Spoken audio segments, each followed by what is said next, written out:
All right, I'm Bobby Rio. I'm back with Rob, and this is the final of the three myths that we wanted to sort of crush, stamp out like little ants that are corrupting guys, having them text all these wrong things to girls. And if you're one of the guys watching this, I feel you because I was there for a really long time. I can't tell you how many girls that I let slip away. I was on Match.com for a while, and I had met these really great girls, and time after time, I would just lose them. They would like my profile. We'd meet in person. We'd go on a date. We'd have a good time. And I never got that second date, and I couldn't figure out why. And then I realized that I was just everything that I achieved in that first meeting, I was killing over text. And luckily, Rob here slapped me in the face and kind of woke me up and kind of set me on the right track. And now we want to do the same for you. So let's talk about the final myth that is crippling your texting skills, and that is all about how you're asking a girl out on a date. And there's a few reasons that you want to pay really close attention to what we're about to say, because there's a few sort of hidden reasons why this is so effective and why you want to listen to us. So Rob, let's let you take over for a minute. Well, again, this goes back to the intuitive approach. Most guys take the intuitive approach, which is the wrong approach in the situation, whereas they approach setting up a date like this is still the 1950s or the 1960s, where it's like you need a formal invitation and you need to set up the date a couple days in advance, and it has to be this big elaborate thing. Even guys that just take girls out for drinks or whatever, they usually think, oh, I should give her a heads up, I should text her a couple days out in advance, I should, make some plans, I should make all this effort. And really, I mean, again, if this is your girlfriend or this is someone you're dating for a long time, make the effort. That's great. I have no problem, with romance and guys putting in the effort to set up a great date. But if this is a girl that you don't know that well, or you've only been on like 1 or 2 dates with her, and you start putting in that kind of effort, again, you're already coming from this in the wrong headspace. You're already looking at this from the wrong mindset. The way you should be looking at it as, look, this is year 2012, things are much more casual. The smartphone has, and I say this a lot, it really has revolutionized dating in the way that we set up dates, the way that we get to know people, the way that we do things, and you don't want to be texting or setting up dates like you're living in, 1950. Yeah. Definitely one of the things that I learned, and when I kind of realized this, and is that when you set up a date and you do it the old-fashioned way of, hey, what are you doing Friday night? Let's meet up. You're really pigeonholing yourself, and you're kind of preventing yourself from probably meeting up with her. I always tell this story is that when I kind of figured this out, what I realized is that when you set up a date in the sense of like, hey, I'm going to be going here, why don't you meet up with me? It opens you up the ability to set up as many dates or continue to try to set up as many dates as you want. To give an example, I had met this girl, Nicole, out, and it was my birthday, and I was actually out with another girl at the time. I was dating another girl at the time who wasn't with me, but I met Nicole at the time. I couldn't really have a relationship with her because I was in another relationship, but I kept in touch with her, and over the course of the month, I was just randomly inviting her out to parties I was going to, and a lot of times she would say, no, I can't make it tonight. But since I never set up a formal date, I never really got rejected. I just got her saying, hey, I couldn't make it. Well, sure enough, a couple months later, I'm heading out, and I'm like, hey, you know what, let me throw her a text that I'm going to this Halloween party.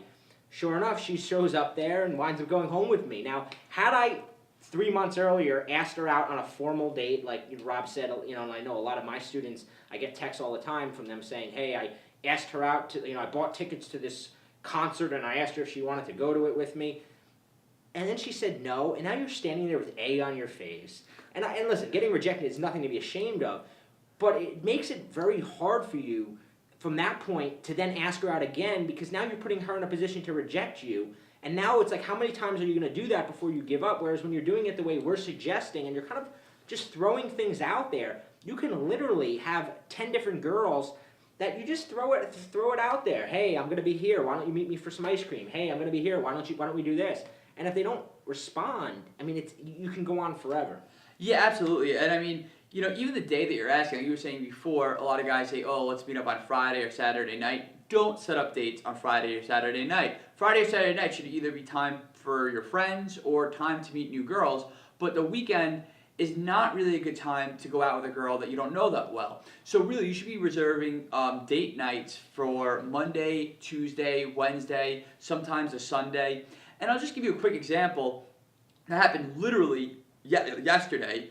I texted a girl. I said, "Hey, this girl's being a real pain to get out, and I could, trying for weeks to, really attractive girls. So I wanted to get her out. So I kept texting her, no response, or she was saying, "Oh no, I can't come out." It's almost to the point that she was getting angry that I was texting her. She's like, "What? I can't come out. I'm working. I'm busy. Blah blah." So I texted her again.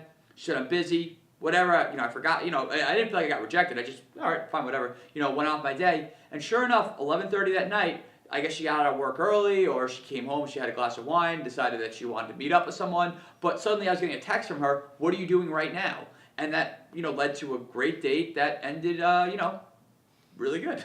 So the point of it is that, if I wasn't constantly throwing out the invitations out there, even though she was saying no, and almost to the point where she was getting, why are you still texting me? Like, she was almost surprised I was being so persistent. But the thing was, I never really looked at it like I was really getting rejected. In fact, I thought it was kind of cute. So if you have that attitude that, you really don't care and that you're just kind of throwing out invitations. Playful persistence, is that what you call it? Playful persistence, yes. That's sort of the way I think of it, the phrase that I associate with just doing what you want. If you like this girl, you should keep pursuing her, but just don't take it that seriously. And like Bobby's saying, like when you're setting up these big, grand, romantic invitations, like, "I want to take you to the concert on Friday and wear your finest, black cocktail dress." I mean, you're setting things up in such a way that, when she says no, it's gonna look bad. It's gonna look bad for you. It's just not gonna be pretty. Like, you're gonna feel embarrassed. It's gonna be weird. Whereas when you're just like, "Hey, I'm going out grabbing a beer. You wanna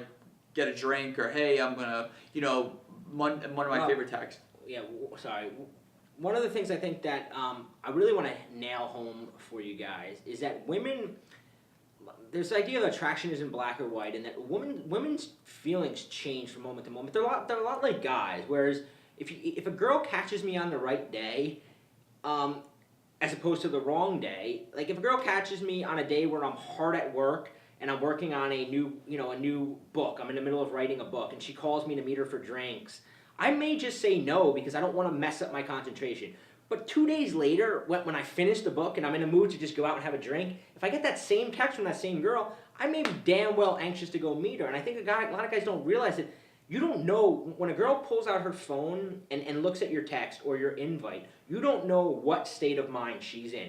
You don't know if she just got done getting yelled at by her boss. You don't know if she just got done talking to her ex-boyfriend who told her that he's thinking about getting back together. You have no clue what's going on in her life when she gets your text. So what you have to keep in mind is that, like, her life changes on a day-to-day basis, and a lot of times it's all about capturing her at that right exact moment. Yeah, it's that availability, and that's the thing is when you're constantly throwing out invitations out there and just not really looking for much of a response, and you're just kind of throwing out, "Hey, let's do this, let's do that." And you're constantly just giving her hooks to grab onto, and she might not grab onto the first couple hooks you throw out there, but as long as she's telling you, the only time she rejects you, she says, "Stop texting me," or, "Oh, like I'm with, I have a boyfriend," or whatever. Those are legitimate excuses. But other than that, anything else she says, that's just her playfully just sort of like pushing you away, and it's your job as a man to keep coming back and keep throwing those hooks out there, because like Bobby's saying, like, you don't know what's going on in her life, you don't know how she feels. She might really like you, just that, like, it's just a bad time for her. So as long as you're like throwing things out and you're doing it playfully, that's when you're gonna achieve the most amount of dating success.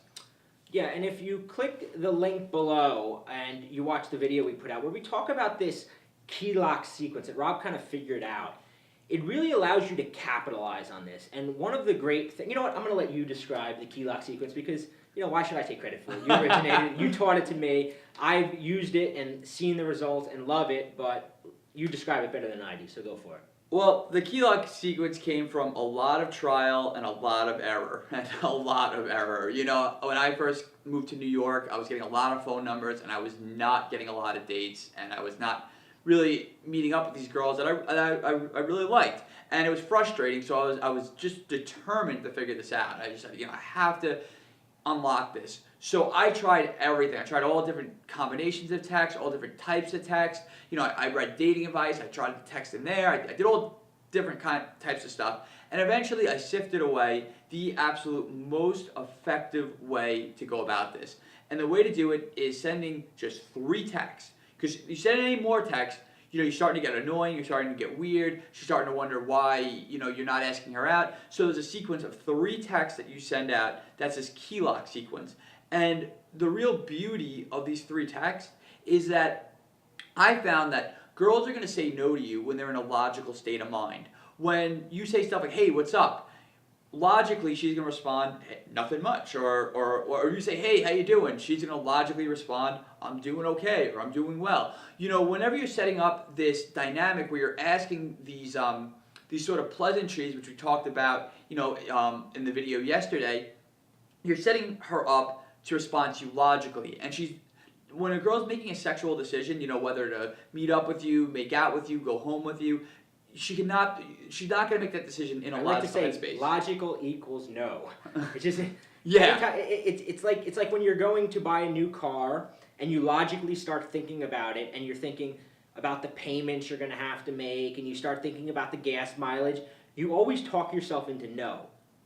But emotionally, that's where you make yes decisions. And talk a little bit about that. Yeah, so when she's in an emotional state of mind, as you can probably imagine, you can just picture the girl that you like, and just picture her, laughing at all your jokes, leaning over, trying to listen to everything you're saying, agreeing with everything you're saying. She's all bubbly when she's dancing, she's very animated. You can just imagine a girl acting like that, and then you can probably absolutely imagine you just taking that girl by the hand, taking her out of the bar, and going home with her and having awesome sex. And the reason that you could imagine that is because when girls are in that emotional, fun, sort of playful state of mind, that's when they're going to be very open to moving a romantic relationship forward. Whether it's, giving out her number, meeting up with you for a date, making out with you, going home with you, all those things are going to happen when she's feeling good emotions, and those good emotions are coming from you.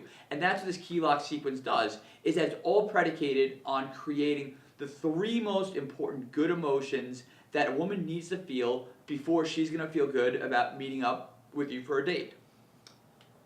Emotional equals yes. Just think of it that way. If you want to get a yes answer, you've got to first invoke an emotion. And you've got to capitalize on that as quickly as possible, because emotions fade. A woman feels an emotion, but if you don't capitalize on it, sure enough, something else takes her attention away, that emotion fades, and now 2 days later you say, hey, let's hang out, that emotion's gone. Now it's back to a logical question that you're asking her, and logical questions get no. So, below is a video that describes all of this in more detail, and I think that you're really going to sort of be awakened to a lot of different concepts that you might not be thinking of it when you pull out your cell phone and you're like, I'm going to send this girl a text. You might not realize there's a lot of sort of sub-dynamics taking place beyond the surface that when you know this and how this works, a whole sort of new exciting world opens up for you. So watch the video below and let us know what you think.